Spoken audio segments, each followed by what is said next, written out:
Those are the best ones. Office of the Keys. Okay, why? Well, usually when you take confirmation class for the pastor, the students are worn out by the time you get to the Office of the Keys. And so it gets glossed over pretty fast. Yeah. All right, so you just want to go to confirmation again, don't you? It's been a while since I went to confirmation. Really? That's surprising. Welcome those of you on the live stream and the recording. Good to have you. Good to potentially have the podcast people, but I'm about to say something that my guess is Lauren will cut out again. So I don't know if you remember last week, but we had an enthralling conversation about the letter J just before. Not only did Lauren cut that out of the podcast, I think she cut it out of the recording video too. And she has this comment on there that says, I cut out 2 minutes of Pastor B talking about the origin of the letter J in various languages. You're welcome. And I'm like, that was fascinating. Anyway, so who knows? She might cut this out too. So it's possibly that only the 4 of you and our one live stream person will have any idea of what I'm talking about now. Who knows? But all jokes aside, I think Lauren's doing a wonderful job with all of these things, and I am not only glad that she's doing it because she is good, but I'm glad that she's doing it because without her, none of this would be happening. So she can start this podcast wherever she so desires, even if it's in this moment, but we'll see. So today we are continuing with the book of Joel. We're picking up where we left off, which was after the first half, give or take, of chapter 1. So a couple weeks ago we did all the introductory stuff. Last week we then looked at kind of this opening unit of the book of Joel. Looked a little bit at his not very illuminating superscription, and then this first unit, which is about this plague of locusts, and what we will call today at least, the whole unit can be understood as a call to lament. Right? There is calamity. The believers and unbelievers alike are suffering from this calamity. We are called to lament. And that's mostly where we left off. We did spend a good deal of time talking about whether or not the locusts were literal or figurative. And guess what? We're going to have that conversation again today because we're in a second chapter. And who knows if they're literal or figurative here. But we'll get there when we get there, which will hopefully be today. I don't think we're going to do just half a chapter of Joel per class. I think we should get into 2 today. Although there's no way we're going to finish 2, not only because 2 is 32 verses, but because I haven't finished doing prep through all of 2. So at some point we're just going to be done because I'm caught up to where my notes are, although I have a feeling that we won't catch up to where my notes are, but we shall see. So if the first part of chapter 1 then is this call to lament, this really why we should be lamenting, or at least why Joel's initial audience should be lamenting. Then the second half of chapter 1 is the liturgy of the lament. So Joel doesn't just kind of leave us in the lurch by saying, look at this reason you have to lament. You all should lament. Have fun with that, right? Joel, in many ways, takes the lead. In fact, I think somewhere in here, one of our headings, that I just stole all these headings from the commentary. Right, Joel leads the way. So Joel, very much, is taking this role of, well, we would say pastor, but prophet and priest in the Old Testament, and not only calling out to the people, telling them of their need for, in this case, lamenting, but he's also guiding the people. He's giving them the words for lament.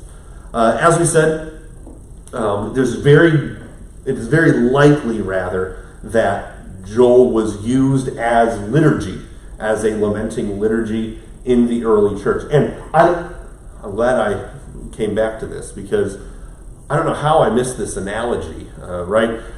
So we in the LCMS, we have 5 divine services. Of them, we only ever do 4, because if we do 5 the way we're supposed to do 5, we'll be here all day. That being said, we did 5 for Reformation last year. But we just call our different liturgies, if you will, for the most part, divine service. Now we also have daily offices like matins and vespers and morning prayer.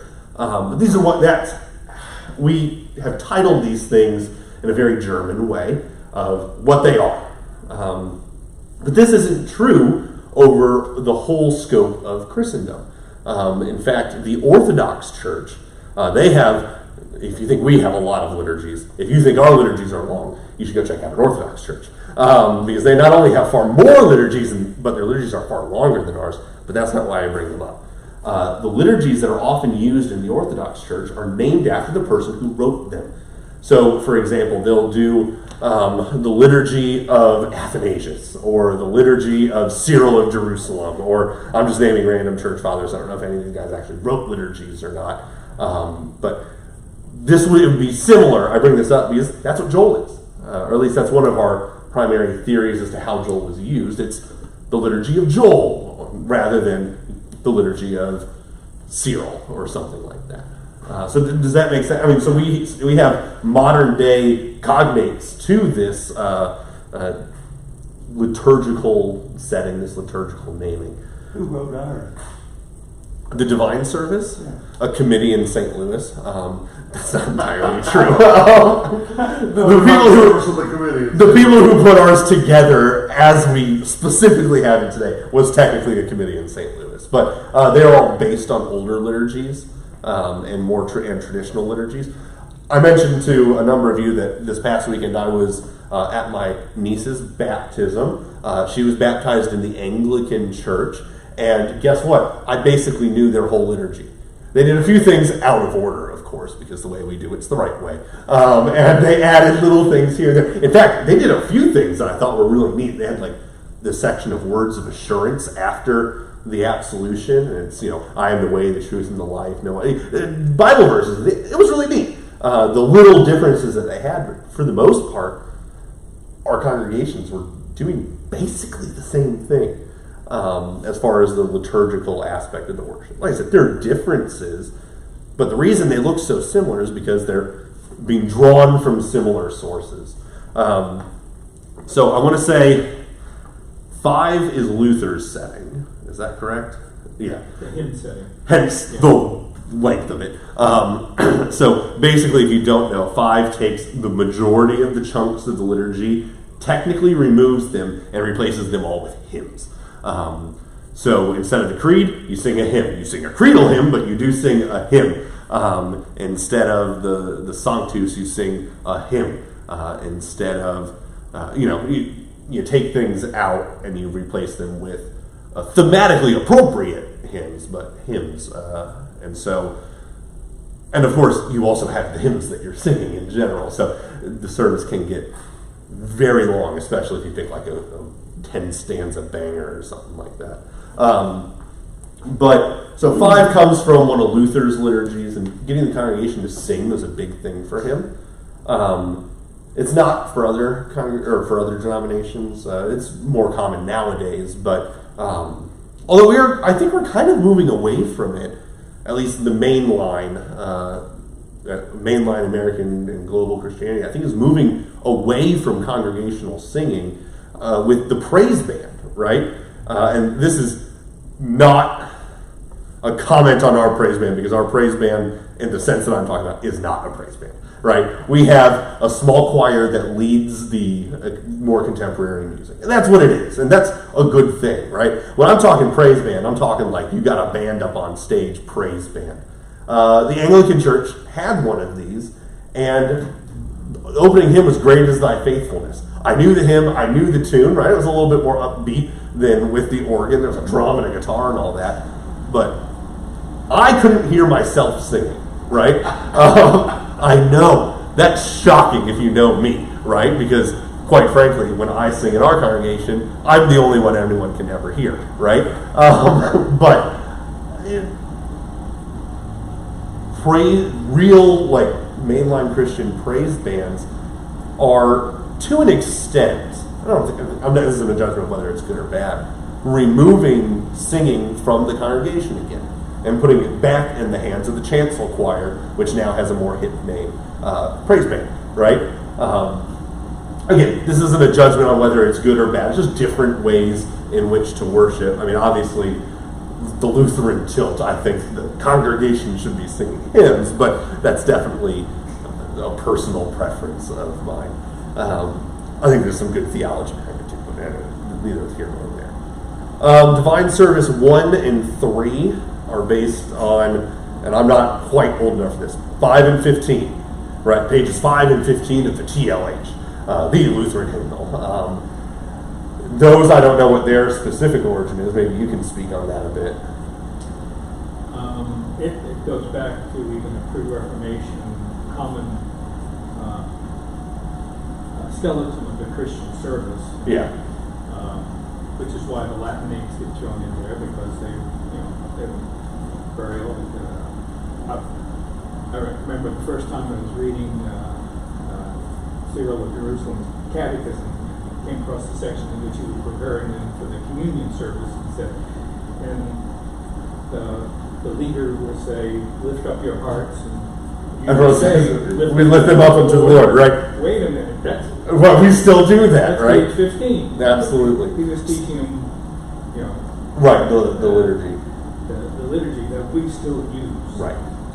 So, So I will say I listened to the first class on the podcast, and there was a wonderful section that I remember where Joe led us into some very informative thought, and on the podcast you can't hear it. And this has also reminded me that I considered bringing in an area mic for all of you. I forgot to do that, so that didn't happen. So for those listening on the podcast, the very short version of what Joe said there was page 5 and 15 come from a skeleton of Christian worship that goes back even to the early church, right?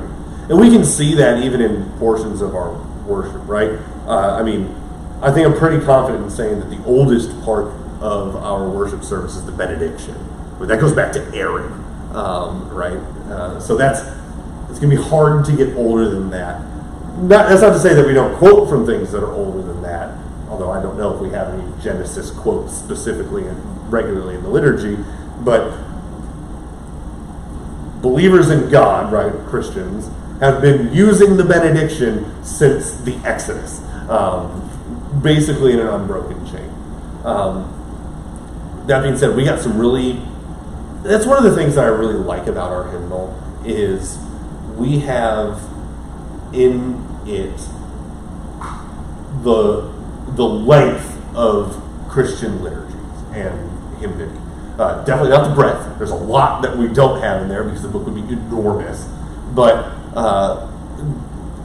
as example of this, it is in our Vespers service or evening prayer.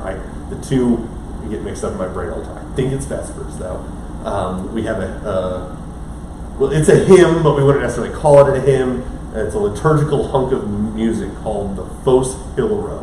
It's a thanksgiving for the light. It's absolutely beautiful, and I put it into every service. I make sure we do this as often as possible. We have a quote from a church father.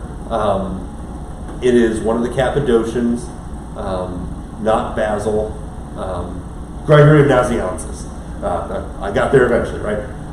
Who is around the year 400, right? It's a real circa on that one. But circa 400, Gregory of Nazianzus writes, and he mentions this hymn.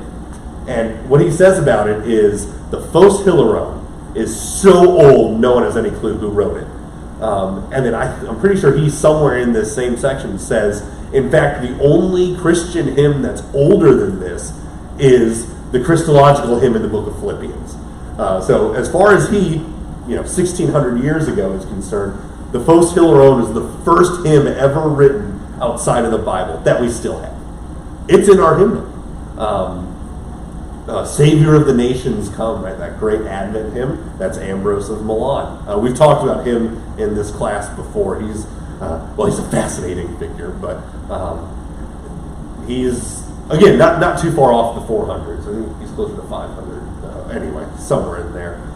We have stuff, believe it or not, we have authors in our hymnal who are still not only alive today, but are still writing music, right? A number of them are relations to Vanjie as well. That's neither here nor there, but there's one hymn writer in our hymnal that is, I think it's her nephew. It's Kirk Von Camp. He directed and wrote a hymn for the National Youth Gathering. And so we have very modern, so we have 2,000 plus years of hymn history and liturgical history that goes into our hymnal. So I think the Lutheran Service Book is kind of a triumph of liturgical material, right? Because I'm a pastor, and because I'm who I am, I sat down in the pew in the church, this Village Anglican Church, which is a wonderful church, right? And the first thing I did is I grabbed their hymnal, which was just the Book of Common Prayer, and I opened it and started looking up, and I found, of course, the baptismal section because I didn't know my lines as Godfather, right? And guess what? It looks almost exactly the same as our baptismal liturgy, except they use some different phrases in the creed, which almost really threw me as I was shouting in front of everyone. So, but we made it, right? I don't know what question that was. I think that was, I don't know, it was one of the two of you, but I don't even remember. But Joel here, how I got on this in general was, Joel, especially what we're about to read here, is a liturgy. In fact, depending on how you do it, we could put this in a worship service, and if you said it right, it wouldn't even seem that strange to us. Especially Rivercliff, because we still do the introit, and that's kind of very culturally distant from where we are today. But I'm glad that we do it because the Psalms are important. Good. Any other questions on the liturgical aspect of Joel, even though we haven't actually delved into the text? Wonderful. So why don't we just go ahead and do that before I get us carried away and we don't read any of them. Because let's be honest, if I do an hour and a half of introduction, I need to be stopped. And like that's too much even for me. So let's get into this. Can I have a volunteer to read verses 15 and 16? I think is yes, 15 and 16. Thank you. Alas for that day, for the day of the Lord is near. It will come like destruction from the Almighty. Has not the food been cut off before our very eyes, joy and gladness from the house of our God? So, before we get into this, it does occur to me that he is also reading, and so our lovely podcast listeners probably can't hear it that well. I don't want to read all of it, not because I don't mind reading all of it, but I need a water break and stuff like that. So I'm still going to have folks here read the biblical text. I'll reread anything that needs to be, and if you're really missing out on it, guess what? Phones have Bible apps. Don't read it while you're driving if you are driving. I will not be held responsible for that, but you can figure it out. So we have here, I love it. And so we're going to get into a little bit of language stuff here, which is very rare for me, but we're going to manage it here. So verse 15 begins with this phrase, alas for the day. For the day, no issues. That's what it says, basically. All right, it says it in a Hebrew-ish way. That word alas is a weird one to translate. And in fact, this is a very rare place, this does not happen often, where it probably would have been better off if they didn't translate the word at all and they just wrote it in English letters. Like I said, this almost never happens. We very, very, very rarely have cognates from Hebrew to English. Language is just very different. And all the cognates we have aren't really cognates, they're just Hebrew names we never translated, like seraphim and stuff like that. The Hebrew word here is an interjection, and it is, again, this is in Hebrew for you, right? Which sounds very dramatic. The way to translate this into English is most literally, So to I mean, it's pretty darn close. This is a cry of woe and really shock as well. Again, you can almost hear how a priest would be doing this, right? Just for the day, right? This is a very emotive way to begin a worship service, if you will. But that's what the word here is. It appears a number of other times in the Bible, and I can't find my note here. Okay, it's a common cry of shock in the Old Testament. It doesn't translate well. Like I said, it's translated often as alas, although I think they would have just been better just to write down, because that's what the author is saying. And I think occasionally through the piety of translators, right? And this is not a hit on them, because I can't do translation work. Like, it is extremely difficult, especially the Old Testament. Sometimes the New Testament as well can get a little sanitized in a King James version. Fancy words, right? You can't just write down right? You can't write down Wilhelm's scream in your translation. That's what it is. So they have to find a word to fit that. But the Bible here, at least, this is meant to conjure up like a visceral reaction to this plague of locusts, right? To this calamity that is going on around.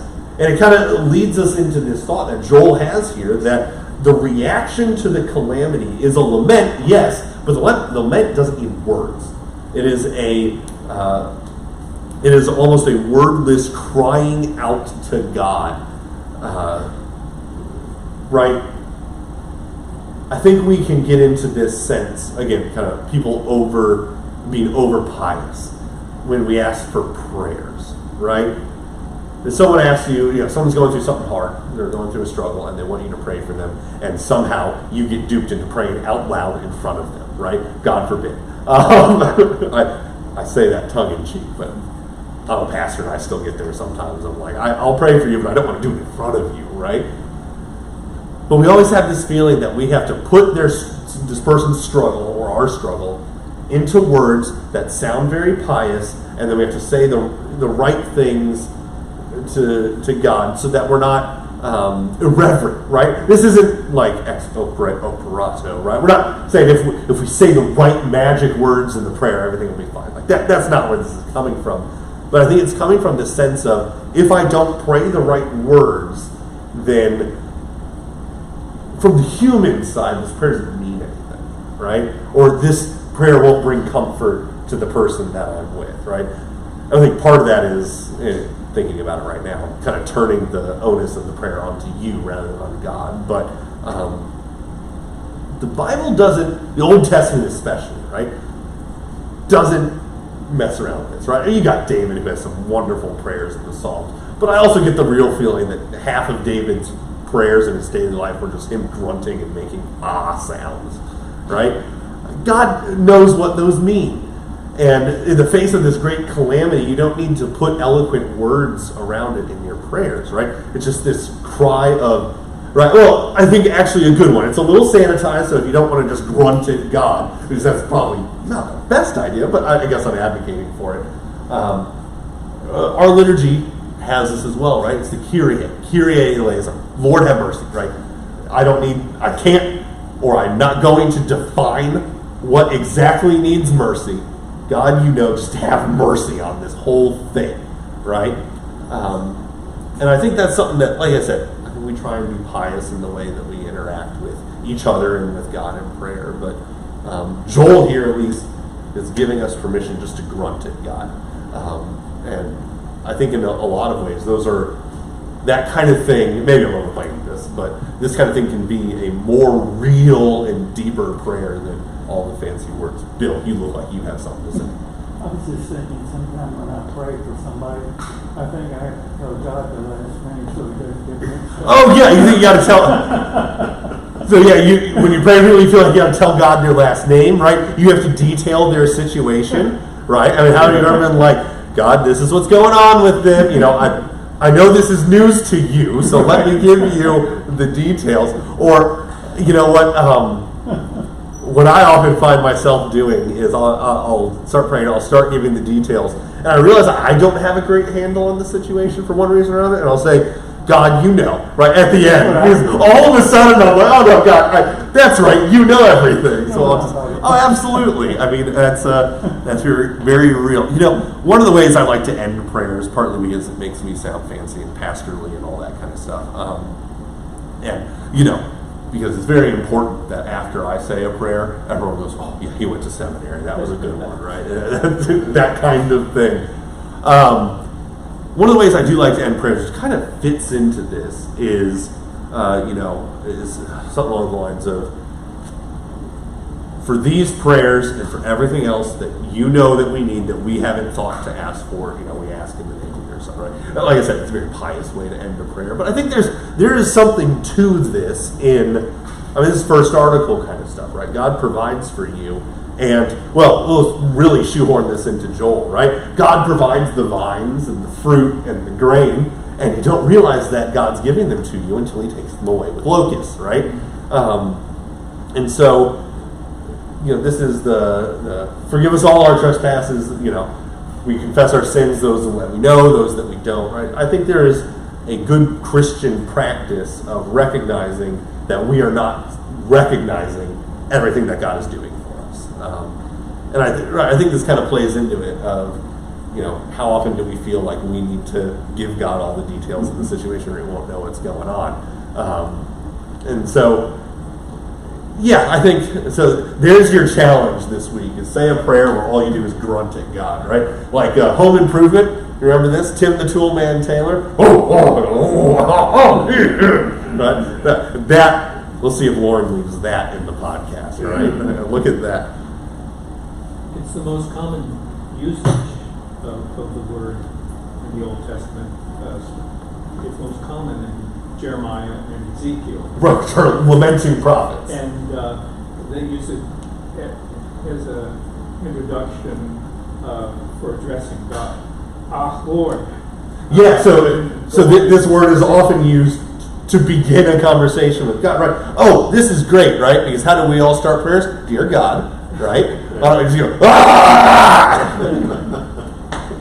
Right? If you hadn't picked up the phone yet, he's there now, right? No, it's especially, again, this is a little jovial here, especially in the context of Joel, in the context, right, of just national level calamity. How do you start a prayer, right? How does the priest start the liturgy, right? I feel this way with sermons sometimes. I know where I need to get, but how in the world do I start? How do I begin? Are you ready? I'm going to pull this out. Pastor Jordan's on sabbatical, so he won't get mad at me, or he would never get mad at me. But maybe I'll do that. I'll just start a sermon while he's gone by grunting at you all. And yeah, only like 8 people here will have any idea what's going on, and none of you will approve of it, right? But that's good. No, maybe I should do this before the Sunday before I take a sabbatical, because I got 3 months for you all. If you do it, somebody might call 911. That's true. That is true. Good. Well, we're one word in. That's good. Oh man.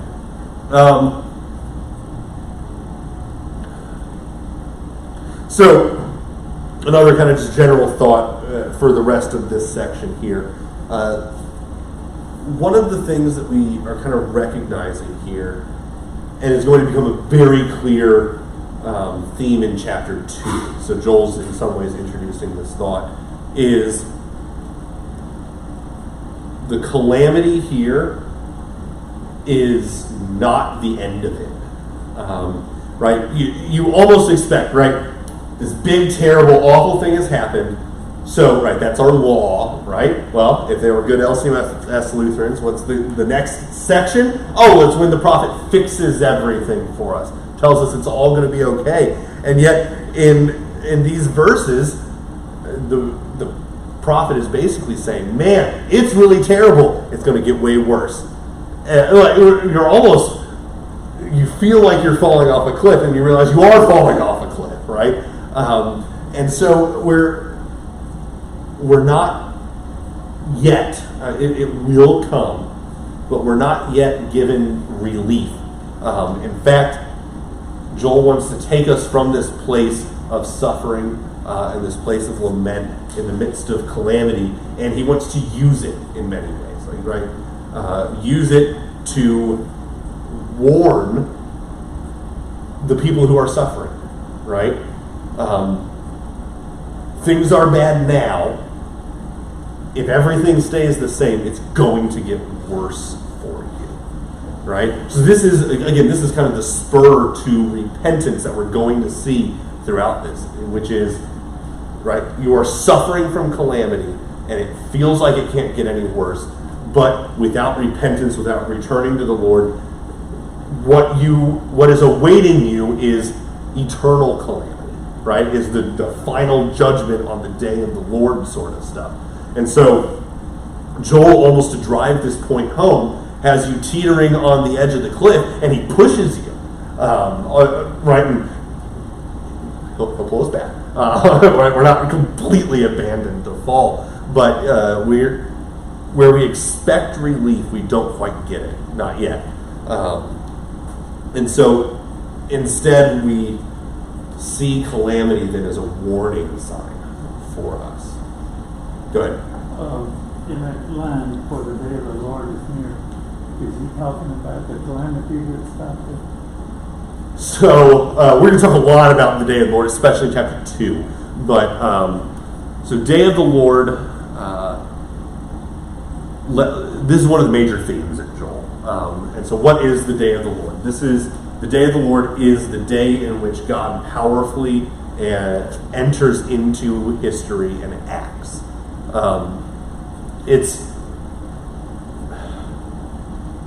The day of the Lord is both extremely easy to understand, and then you look at it and you realize just how multifaceted it is.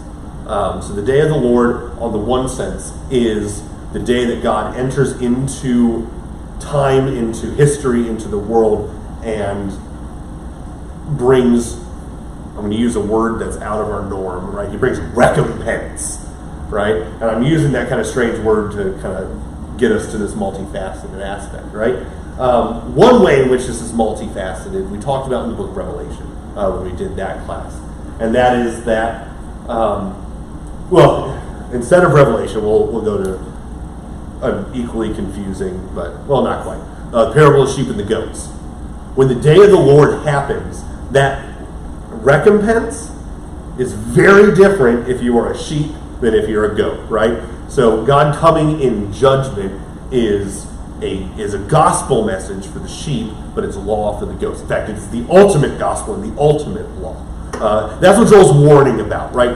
Don't be a goat in the ultimate day of the Lord, right? And so that's one way in which the day of the Lord is multifaceted, right? Prophets will sometimes say it's a great and terrible day, not only in magnitude, but also for the righteous it is great, for the unrighteous it is terrible. Additionally, a way in which the day of the Lord is multifaceted is, when is it? What event is Joel here, but just about every minor prophet talks about it. In fact, I think I mentioned this in the first class. One of the theories behind why the minor prophets were compiled the way they were is because they're all basically dealing with the day of the Lord. That's a thematic through line through basically all of them. There's one or two that don't, but so when is it? What event is this that the prophets are referring to? And if you're going to take just a straight reading of a number of the prophets, the day of the Lord is clearly the Assyrian destruction of Samaria, the northern kingdom. It's also clearly the destruction, the Babylonian captivity of the southern kingdom and the destruction of Jerusalem. Those are obviously both references, but we already have two, right? So which one is it? It's both. But it's not limited to those two, right?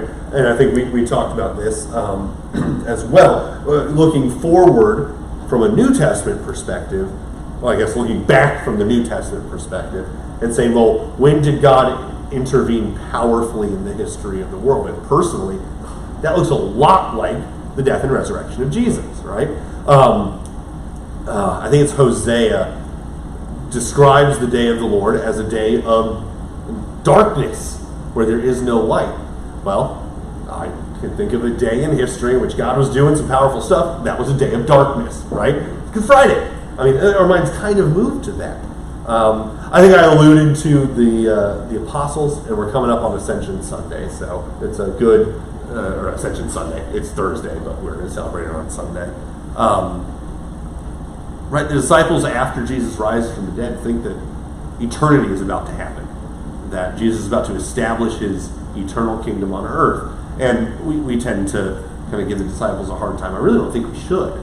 I think that they were understanding what the minor prophets were saying. They just were missing the time gap between the day of the Lord of Jesus' death and resurrection and the day of the Lord of Jesus' return, which is nowhere alluded to in the Old Testament. Right? We might be able to read it in afterward, but man, that would be a big ask to have someone from the Old Testament say, "Oh, it looks like God's going to have a time gap." The minor prophets don't see it. One of the ways that we talk about this, and this is going to be really hard for the podcast people, let alone the people on the live stream, right? But we say that the prophets, right? My beautiful drawing of a stick man here on a hill. The prophets are standing on a hill, and God shows them a vision, right? And in this vision, they see two things. The day of the Lord. And we're ignoring, well, sorry, they see three things. Let's just really make it a full picture, right? This is fiery destruction, which looks terrible. This is Jerusalem and Babylon. They see Babylon and destroying, right, captivities. They see Jesus' death and resurrection on the cross, and they see the final return of God. That's light coming down from heaven, or something like that. Jesus. Oh, look at the 6th year, right? They see all of these in one picture. What they miss is these giant hunks of time in between. So it's as if they are looking at mountaintops and not realizing that these are separate mountains. Because they're not told, right? They're not given the view from above. They're given this kind of forward-looking view that doesn't have the same dimension. Now, we as the church, we're in the church era, we're standing here, right? And we have the benefit of hindsight and saying, oh yeah, there's a gap in time there. Oh yeah, there's a gap in time here, right? And so we have the benefit that the prophets don't have, to be able to kind of recognize the time gaps between these things. By the way, that's our last major. So the three major locuses, if you will, Loki, I don't know how to Greek anyway, of the day of the Lord are going to be the destruction of the northern and southern kingdoms, which in and of themselves are separated, right? It's going to be the death and resurrection of Christ, and it's going to be the return of Christ. Now, there are a number of other things that you can add in here. In fact, somewhere in my notes here is a list. So the commentator gives his own list, which is more expansive than this. He adds the Seleucids under Antiochus V. If you remember way back, this is the guy that was just got very close to utterly wiping out the Jews in the intertestamental period. Then the Maccabees did their thing, and now we have Hanukkah and the Hasmonean Empire, right? It's a fascinating little hunk of history, but Antiochus was pretty bad, and so that could be a day of the Lord. He also identifies the destruction of Jerusalem in 70 AD by the Romans as another one of these day of the Lords. I think you're biblically better off saying that one is one, kind of because Jesus refers to it, and he has a lot of eschatological language surrounding it that really feels day of the Lord-y. He had a few others. He had a couple others, but I remember not liking them very much, so I don't remember what they were. I didn't write them down.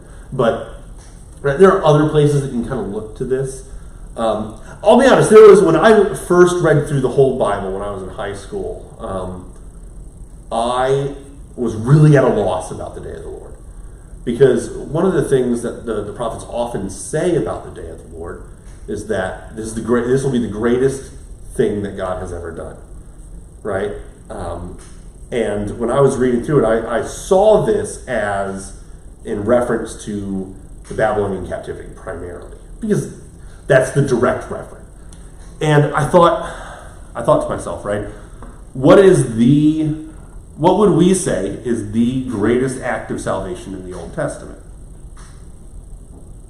It's okay, you can kind of throw your guesses out there. The Exodus. It's the Exodus, right? I mean, you might be able to say Noah and the flood, and that's definitely up there, but as far as the Old Testament is concerned, right, even the prophets looking back, they often reference the Exodus as God's greatest act of salvation. And they follow that up. These prophets will often say, the day of the Lord, behold, I will do an even greater thing.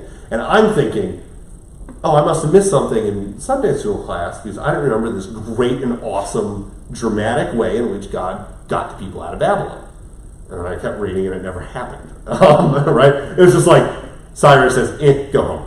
And I'm like, that's greater than the Red Sea and the 10 plagues, right? Really? And in some ways, yes, there's a way to understand what God is doing through the captivity and the return from exile as even greater than Exodus, but I don't think that's not what the prophets are really dealing with. I mean, that's what the people in their day would have seen and kind of recognized, and there would have been relevance to them. But what the prophets are talking about is the cross, right?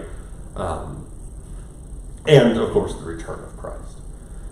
So the day of the Lord, again, is this really huge, it's very simple. It's when God acts powerfully in the world to judge, or to bring recompense, right, and everything that means. But it's also really multifaceted. You can import it onto a lot of different biblical things, and it fits. And that's, I think, by design.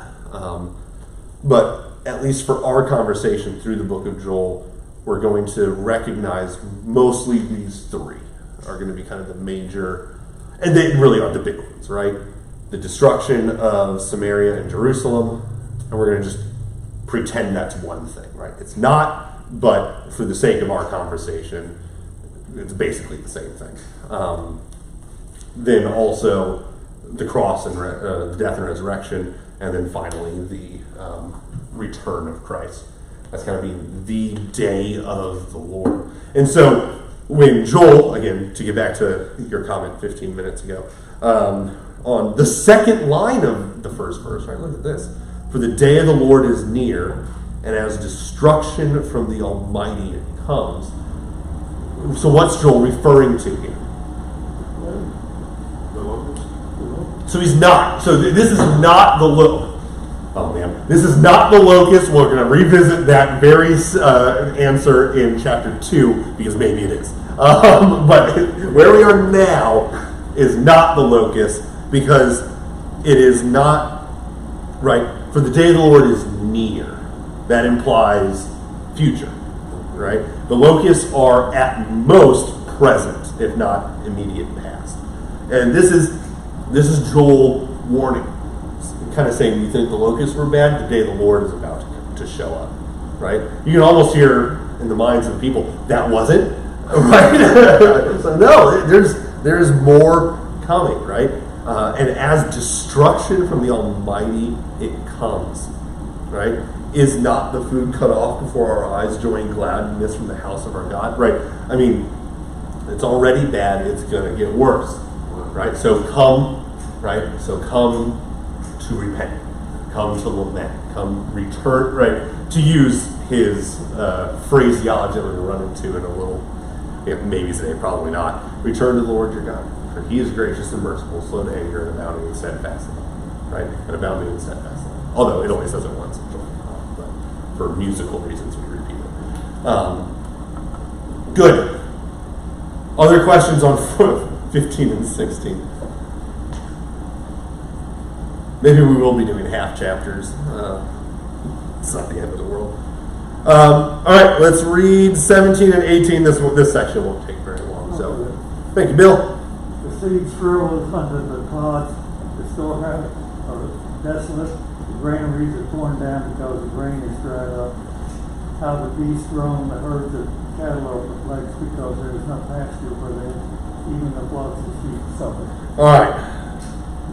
It's not just people, right? The earth itself, creation, animals, the trees, the plants, they're all suffering, right? And I think that this is, right, again, we got some more first article stuff going on here, right? Humanity is the head of creation, right? Let's go back to the garden. Who sinned in the garden? The humans, Yeah. right? Did the animals sin in the garden? No. So why do animals die? Because, right, the wages of sin is death, and the animals didn't sin. So why do they die? I bet you haven't thought about this before. Why do animals die? They shouldn't, right? They were sinless. They never fell.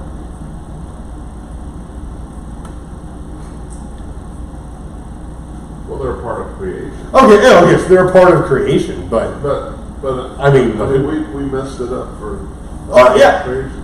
We messed it up for everyone, right? Yeah. This is a weird thought because we're Americans and we don't think this way. We have a hymn about it, though, right? The hymn is "All mankind fell in Adam's fall," right? Paul talks about this in terms of sin and salvation, right? When did you commit your first sin? At conception. You just Joe, are you going to give the answer that I'm really pushing for here? When did we commit our first sin? This is a bit of a philosophical answer. We committed our first sin when Adam committed our first sin, right? He did it for us in some way, right?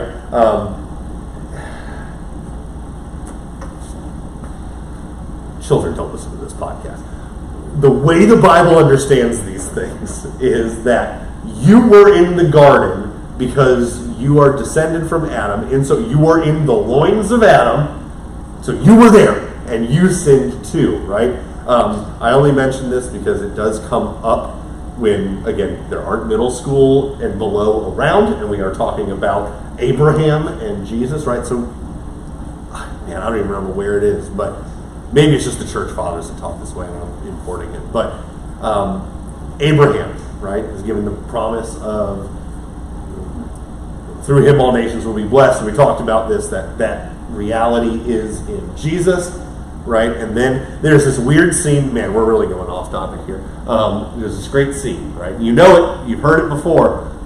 When Abraham asked Eleazar, his servant. It is Eleazar, right? Okay. I was overcome with self-doubt as soon as I said that.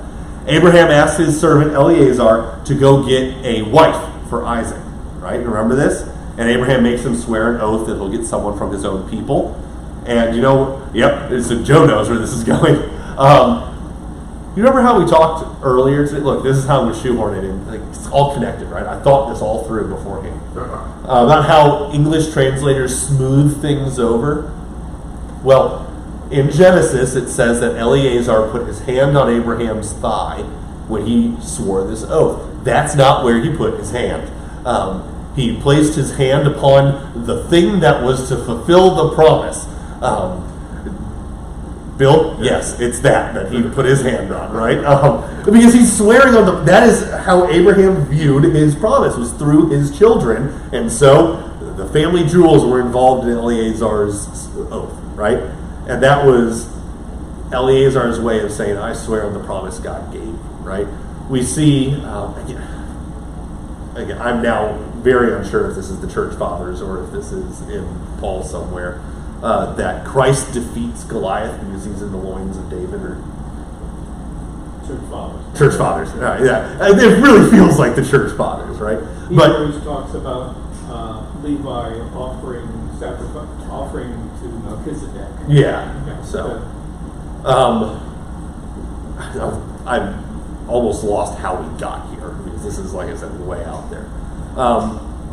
So, when, from a theological perspective, right, you committed your first sin in the Garden of Eden with Adam, right? We don't think this way because, right, you can't save your children with your faith. You can't sin for your children, right? Although the Old Testament kind of flip-flops on this a little bit. Sometimes the sin, I'm talking Mosaic legal covenant. Sometimes the children can be punished for their father, and other times they can't. I haven't read the Leviticus commentary, so I'm not quite sure how this all gets worked out. But ancient people definitely saw this as if your father did something, you have done it. That you're connected in that way. The most contemporary example I can think of is when the missionaries were first led into Japan. Have we talked about this before? Have I used this analogy? So when the missionaries first went to Japan, do you know who they talked to? Right? How do we do missions, right? We talk to the common people, right? We talk to the folks. Nope, they didn't even talk to a single peasant. Didn't care. Who cares about the peasants, right? The missionaries went to the feudal lords. Why? Because if you convert the feudal lord, do you know what the feudal lord says? He gets up on his terrace and says, guess what? You're all Christians now. And they're all Christians because their lord told them that they are. This also works in Europe, by the way, during the Middle Ages. That's just a little further back. Yeah, in many ways, this is a Constantine thing, right? Although Constantine's a little bit different, because Constantine said, I'm a Christian, Christianity is legal, and everyone went, well, if the emperor is Christian, guess what I am now, right? Justinian does make Christianity the religion de facto of Rome, and so you get a little bit more of that. But, I mean, if you, in a feudal system, again, this worked in Europe, worked in the Middle East, it's far more recent in Japan. What your feudal lord was, you are. They didn't care. Paul talks this way, right? In the book of Acts, right? And this is actually one of our arguments for infant baptism, right? When we say that, Felius, something like that, is converted, and his whole household with him, right? Do you think they went to each member of the household and gave them their apologetic argument for Jesus? No. The head of the household said, guess what? We're Christians now. I mean, it's probably a little bit more involved than that. And they all said, okay, that's what we believe, because that's what our head believes. Paul expands this out and says, when Adam sinned, you all sinned, because he is the head of your household. But now, through baptism, you have a new head of your household, right? You are no longer a son of Adam, you are now a son of Christ. He's the new Adam, and because he is redeemed, you are redeemed. Right? So that's one of the ways Paul describes justification. This is an aside to get us to who is the head of creation. Who is the head of the created world? Maybe that's a better way of putting it. In the created order, what is the head? So that's the answer I was trying to avoid.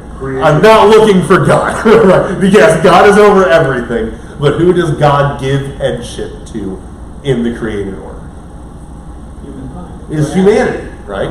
And so when Adam and Eve fell, not only did all mankind fall in their fall, but the creation is broken, right?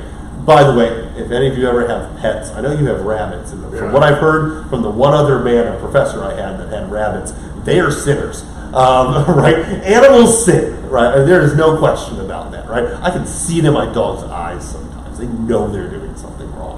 But the reason they are dirty, rotten little sinners, the reason they die, the reason they suffer is because of us. It's our fault, ultimately. And so they're sinning against us, not against God. Right? Yeah. Well, and there's an interesting kind of insight here, right? I'll just read straight from my notes here, right?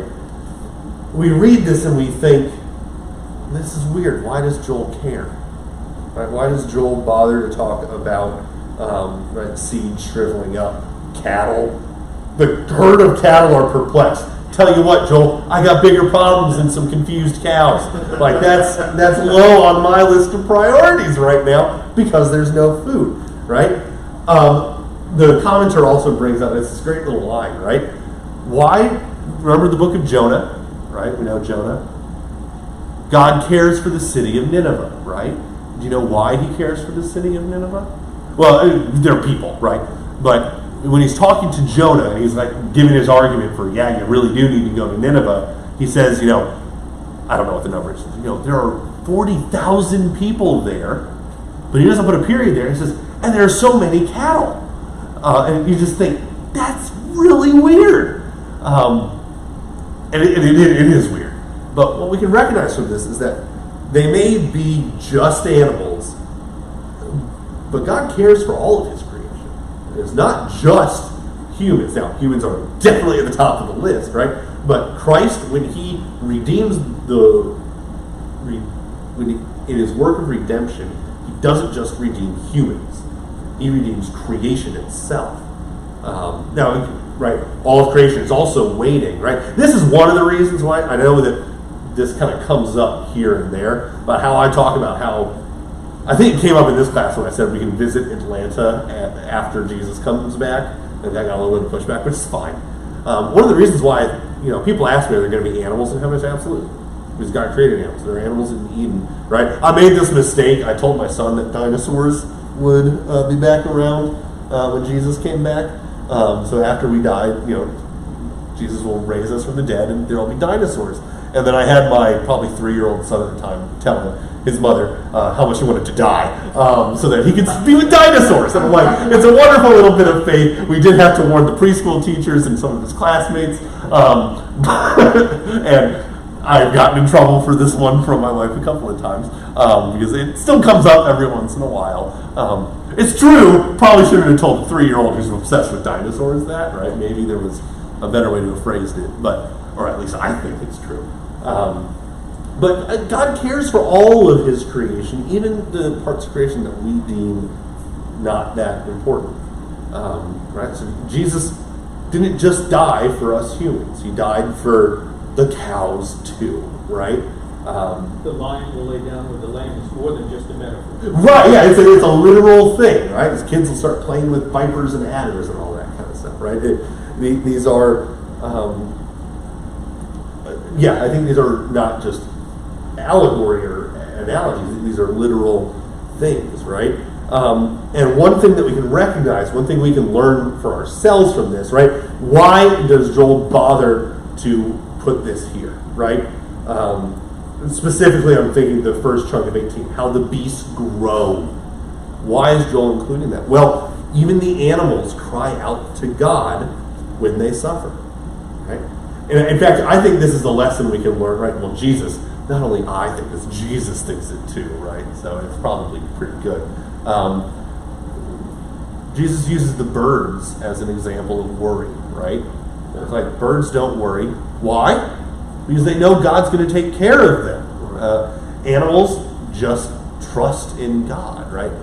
They're fallen too, so it's not perfect, and they do things they're not supposed to do. But in a way that humans don't, animals trust in God, and they were told cry out to God for relief and when they suffer. And so in many ways, animals are better at prayer than us. Look at this. Oh, I have a brilliant idea. So after I start this sermon by I'll start mooing after that. How does that sound, right? This is going to be great, right? It'll be my last sermon at River Club. Yeah, you're going to be headed off in a truck. Yeah. Well, hey, Nebuchadnezzar did that, right? Anyway. But no, in this sense, animals can be a lesson to us to trust in the provider, to trust in God. In all circumstances, even in suffering. Oh, man. That was supposed to be a quick one. Oh, we're toast. It's okay. All right, I think we can get through chapter 1 today. So let's forge ahead with 19 to 20. Thank you, Joe. Okay. To you, O Lord, I call, for fire has devoured the pastures of the wilderness, and flames has burned all the trees of the field. Even the beasts of the field pant for you, because the water brooks are dried up, and fire has devoured the pastures of the wilderness. All right, so Joel is now, right, this is our Joel leads the way. So Joel gives us this reason, or this entry, this invitation to lamentation, and we continue, in many ways, conclude this lamentation, this litany, this liturgy of lament, following the lead not only of Joel, but of creation, right? The cows are crying out to you, I'm going to do what they're doing, right? To you, O Lord, I call. For fire has devoured the pastures of the wilderness, and flame has burned all the trees in the field, right? Even the beasts of the field pant for you, as the water brooks are dried up, and fire has devoured the pastures of the wilderness. I will cry out too, right? Joel's solution then to suffering here is not human ingenuity, but it is the help of the Lord, right? Go ahead. So is he saying that after the locust ate everything, then there was a big fire?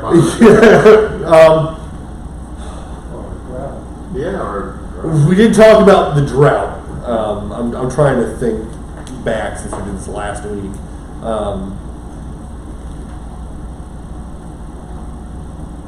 There's no reference to fire in the first half. What do you think, Joe? Well, you sort of laid out, that what ends the locust is the drought, and what comes after everything dries up, brush fire. Yeah, I think that's. I think this is kind of all part of this continuing cleansing. I think we can also, when fire, this is the problem with the locust all over again, right?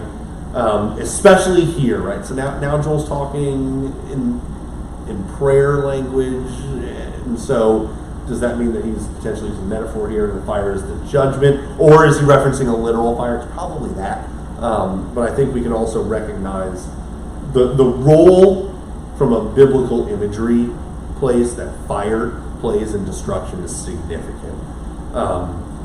So I think in some ways we get to the point of it doesn't really matter if there was a fire.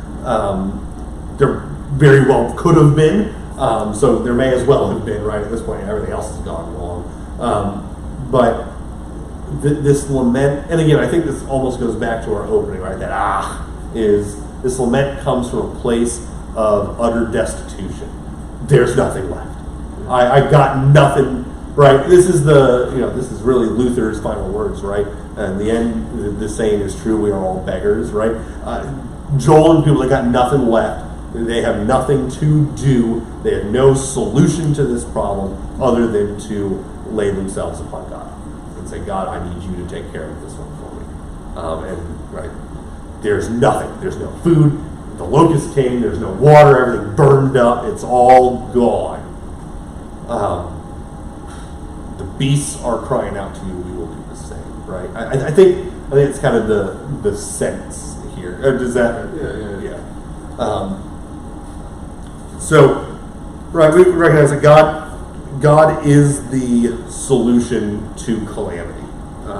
Right? This isn't to say, right, I have a real feeling that this comment he made, since I happen to know he wrote this commentary during COVID, I wonder if this comment's in relation to this. But God still helps through means.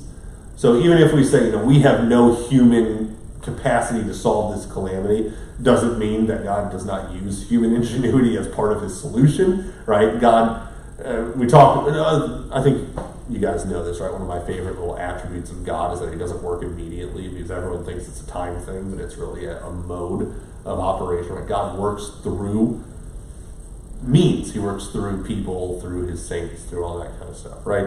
I think there's that allegory, whatever, the story, big quotations there, because I doubt it's real, right? From Katrina, right? A man was on the roof of his house and the flood waters were rising. So he prayed to God, said, God save me. And as he was praying, a guy in a canoe, comes paddling by and says, get in the canoe, we gotta get out of here. And he says, no, I trust in God. I prayed to him and I know he will deliver me. The guy in the canoe says, fine, suit yourself. He leaves. And he says, Lord, save me from this disaster. The waters are rising. And all of a sudden the Coast Guard on a boat come up. And say, get in the boat. He says, no, I'm praying to God. He will deliver me. And the boat goes off and he prays again. And the helicopter comes, same story. And then the man drowns. He's on his roof, the water. And he gets to the pearly gates and he says, God, I trusted in you. Why didn't you save me? He said, well, I sent a canoe, I sent a boat, I sent a helicopter. What do you want me to do? Right? And as quippy as that is, right? That is how God works. Interestingly enough, right? I think we nowadays would say, rarely does God ever work without means, just miraculously in that sort of sense. The Lutheran confessions have no qualms about it. They flat out say God does not work out of nothing, right? Is God capable? Sure. Does he? No. right? They specifically talk about faith this way. Like no one spontaneously comes to faith. It's God working through His church, right, and the Holy Spirit and all of that. And so it's the same way. Right? Help comes from God. There might be what seemed to be human ingenuity, but the source of succor from calamity is always God, even if He's working through means. Go ahead. Oh, I thought you were taking a breath for something there, Bill. No? All right. So Joel here is doing something interesting. He does not take the role of God's spokesperson, which is the standard role of the prophets, right? Here's what God has, thus saith the Lord, right? Whatever it is. And Joel is in this role throughout the book, right? I mean, that is what he's doing in general. But specifically here, Joel doesn't take that role. He here is not the spokesperson of God, but rather he's the spokesperson of Israel to God. So Joel is almost responding to himself in a way. Again, really feels like liturgy here. But Joel kind of takes the role of Israel and brings Israel's prayers up as a spokesperson to God, right? It's a personal cry that Joel is making, right? He doesn't say, to you, O Lord, Israel calls. To you, O Lord, we call. It's to you, O Lord, I call, right? But here, Joel is the example for the priest. He's leading the people. The whole, and we're going to see it throughout. I've started working in the Psalms a little bit. For my Bible in a minute, there's going to be a little Psalm section coming out in a bit here, right? The insights you get into the future of what I'm doing. And I've just done the first 4 Psalms, and what the second Psalm, which I'm really bad at Psalms, right? But it's been fun, is David dealing with Absalom. And when you read it kind of from this is a poem standpoint, you kind of think, well, who cares? Right? Why is this thing here? I was like, okay, maybe it gives us insight into David, but this is the third Psalm. The third Psalm is what I'm thinking. The second Psalm is the Lord to my Lord. is the Jesus is David's son, David's Lord one. The third Psalm is David and Absalom. So David is dealing with this. He's lamenting in a way, and he's crying out to God, and he's kind of dealing with, why is this happening to me? How will I deal with my enemies that have risen against me? But the psalm is, by its very nature, inviting the reader or the congregation to join. This is not David's psalm. It is the people of God's psalm. It may fit his particular situation, but it is for the congregation. The same thing is going on here, right? This is Joel's cry to the Lord, but it is not his. The congregation is invited into it to be a part of this. And I think this is one of my recent insights into biblical culture, if you will. And it's not a new one. We've kind of talked about this even in this class a number of times, but almost nothing in the Bible, it's shocking to me as I consider this, almost nothing in the Bible is individualistic. I mean, occasionally things happen to individual people, but and the historical books are a little bit different in the fact that they're narrative and that kind of thing, but again, we're going through Joshua. Achan sins and all of Israel is punished. Interestingly enough, and it's going to come up in a couple of weeks, at the end of the book, a bunch of the tribes think the Reubenites and Ephraim and Manasseh and these guys are sinning, and they go grab all their swords and they say, well, we got to get rid of them because if we don't deal with this, God's going to punish all of us. And it gets sorted out. No spoilers, right? That one's still to come for the Bible in a minute. But the cultural understanding of the people in the Bible is not an individualistic society. It is a community. It's a congregation. And it's a phrase we would use. It is the community of believers. By the way, again, you get insights if you do the Wednesday class or the live stream or any of the various ways this is coming out. I have amazingly, small miracle, written my next 3 newsletter articles. I wrote all the ones for Pastor Jordan's sabbatical. And without really intending for it, they're all about the community of believers. There's a little bit of intention, but that emphasis kind of came as I was writing it. And I think that's something that we kind of know, but we can miss. We live in a very individualistic society. Our culture is very individualistic. I wanted a different word so I can sound vaguely intelligent, but it's very focused on the singular, and that's just our culture, right? That's neither good nor bad. It has its drawbacks, but it also has good things to it too. But that's not how the community of believers is intended to be, right? You know, kind of come back to this idea that we always jokingly hear. I don't know, I haven't actually heard anyone ever. I've heard one person say it to me, right? I find God out in the mountains or on the Gulf range or something like that, right? That's where I connect with God, and that might be true, right? The one I had, I was on a white water raft up in Glacier National Park in Montana, and our guide, he knew we were a church group, and he said, "If you can't find God here, give up." I'm look around and go, I get it, right? Like, you can have a really that devotional experience, but that's